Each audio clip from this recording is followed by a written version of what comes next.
Salam, riyaziyyat sualına baxaq.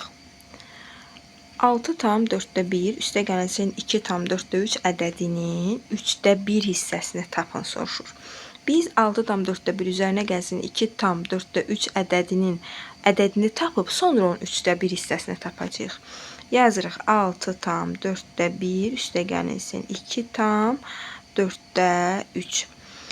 Aha, baxırıq ki, surət məxrəcləri bərabər olan kəsirdir. Tamla işimiz yoxdur. Yəni tam 6 tamın üzərinə 2-ni gəlirik. Bu da edir 8.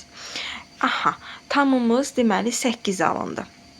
Daha sonra məxrəcləri bərabər olan kəsirlərin bərabərdirsə məxrəc olduğu kimi qalır, surətlər isə toplanır.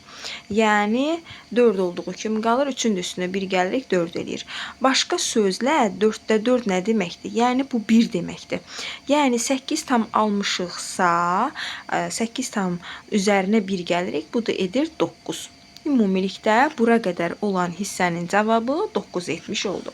Daha sonra deyir ki, bunun 3də 1 hissəsini tapın.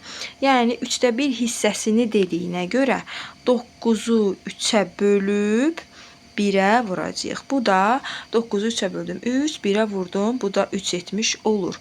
Deməli, doğru variantımız 3, bu da B variantına uyğun gəlmiş oldu.